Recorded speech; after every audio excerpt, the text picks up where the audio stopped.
Hey guys, today I'm going to tie a olive zonker. It's a pretty lifelike looking pattern that I use. It's more of a kind of bait fish looking thing, or a little minnow looking thing than it is a leech. So you're going to start out with, somewhere between a size 12 and a size 6 hook, depending on how big your fly is going to be. Right here I have a let me reposition that camera. There we go. Right here I have a size 8 hanak streamer hook, and then right here I have a 4mm copper bead on it. This is something I'm probably going to use in a river, so that's why I have a big tungsten bead on it. But if you're fishing it in a lake or something, you can tie it beadless and weightless, or put a brass bead on it, or even some sort of colored bead. Okay, so first thing we're going to do, start a thread base. I'm not really going to put any lead on this just because it gets kind of bulky and uneven for the body. So I just leave the tungsten bead on there, and if I'm planning on fishing it really deep, I'll just switch over to a weighted line. So I'm going to cut a strip of, this is small pine squirrel zonker, olive. Going to cut a strip that's, approximately an inch past my thread here. So you don't want it super duper long. And then at the back, see how it's squared off right here? We're just going to cut it in a notch. So you want to cut it in kind of a V shape. So I'll do that real quick. So it looks something like that. I think it just gives it a better flow. I don't know. That's probably not even a necessary step, but I do it. Okay, so now just split your zonker right here, wet your fingers, and do this. So you should have something that looks kind of like that. Okay, and gonna tie this in just with 3 really tight wraps. Then you're gonna go in front of it, keeping your thread tight, and wrap that off so that's nice and secure. The camera keeps creeping down, I don't know why. Okay, here we go. That's good. So, got this tied in nice and secure. What we're going to do now is tie in some flashabou. If you have like Mirage tinsel in a large size, that'd be better. Unfortunately, I don't have any right now, so I'm just going to tie in, I've already got like 4 or 5 strands of flashabou right here, so I'm just going to tie that in. Should give you the same effect. So tie this in back all the way to where you tied your zonker in, and then you're going to make a dubbing loop. So I see I have a loop right here, and what I'm going to do right now is just attach my tool, okay, and I'm just going to let it hang behind, and we're going to use that a little bit later. So wrap all this back up to the head. You're going to take this flashabou and just wind it all the way up the fly. This doesn't have to be all even or pretty. You're just wanting to get a flashy underbody.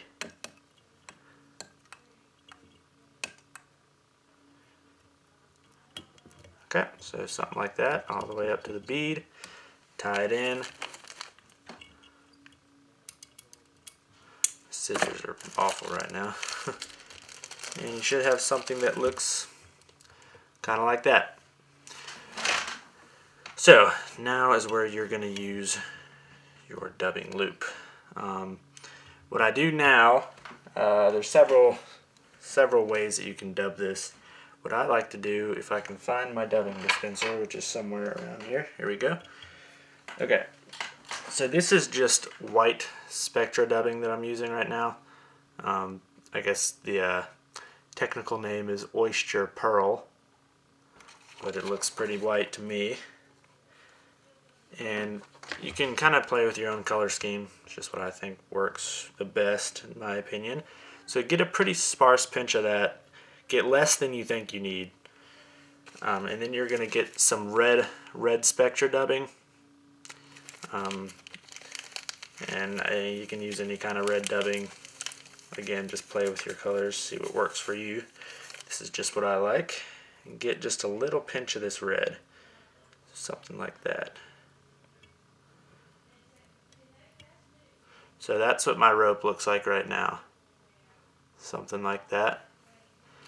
I'm going to twist this up, knock over my light.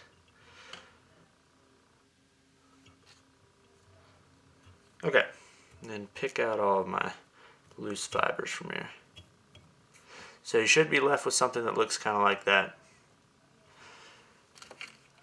And I like to transfer it off of my my dubbing whirl onto my whip finisher. Just makes it easier for me when I'm wrapping up. So now just start wrapping at the base until you get to your dubbing.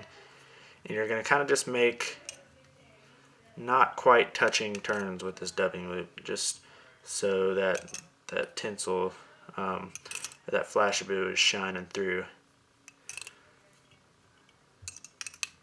And then when you get to the bead here, note you want to leave just a little bit of a space behind the bead.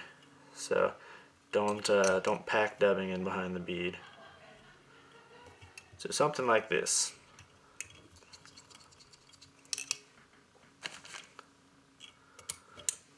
Okay, so you can see how that that tinsel or that flashabou is shining through a little bit. Just hit it with a some sort of Velcro. Pick it out a little bit. I like to do that. And now we're going to pull this zonker over. Make sure everything's flowing nice. And tie it in up at the bead. See how I have this little flap of extra zonker right there behind the bead? I don't like to have to deal with that and clip it because it ends up looking ugly. So what I'm going to do is just clip that back a little bit. I want to tie it in to where it's absolutely flush with the bead. So something like that. When I lay it forward, it should just lay right where kind of its final resting spot's going to be. So that looks pretty good to me. Everything's flowing really evenly towards the back. That's nice and tied in good. Okay, so right here, getting towards the end, this is a little bit of a complicated fly to tie, or tie to fly, fly to tie. Okay, so gonna make another dubbing whirl. Seems to be the theme lately. And this is deer hair dubbing. So it's basically somebody just shaved a deer, made dubbing out of it. You can also spin deer hair to do this. I'm just too lazy for that. So put this in a dubbing loop, put a lot of it in there. Opposite of what we were doing earlier, put more than you think you're going to need. Because a lot of this doesn't capture in the dubbing whirl. So see how much I have in there? I mean, that's a lot of dubbing. And my whirl fell off. Try this again. Okay. Slide this back up to the bead. Alright. So see, that's nice and twisted up. You want it to be really, really buggy like that. Then you're going to just wrap, pull it back, and wrap, and pull it back. And repeat that until you have extinguished all of your dubbing, or exhausted all of your dubbing, and should be left with something that looks like that after you tie it off. And now we're almost done. So now you can whip finish the fly.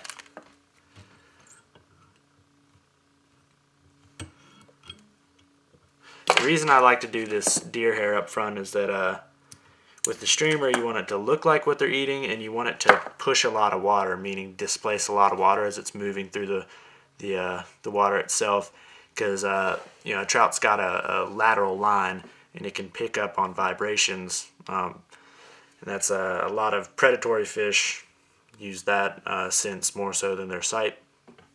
So make sure it's just pushing water. A lot of people will even just use like a really stiff hackle. But anyway, so what I'm doing is just really clipping down right on the side of the bead here, right behind the bead.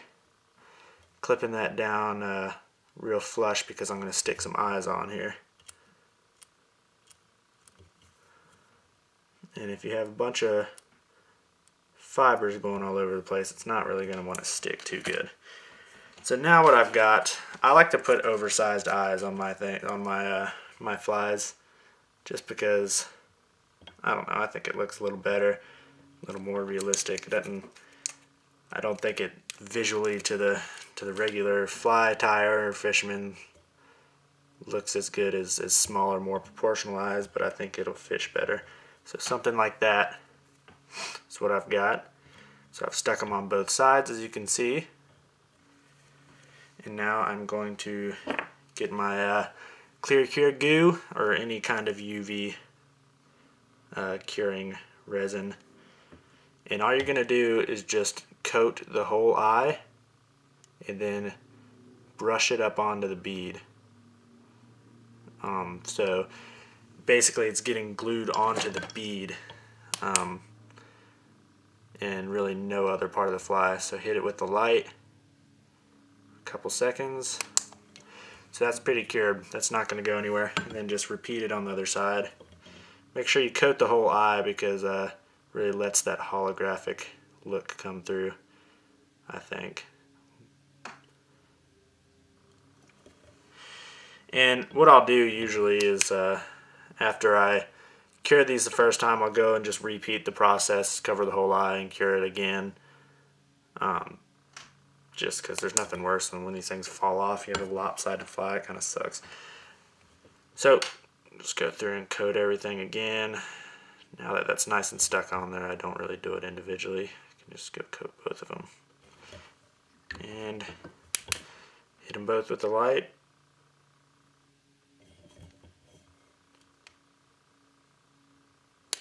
That's it.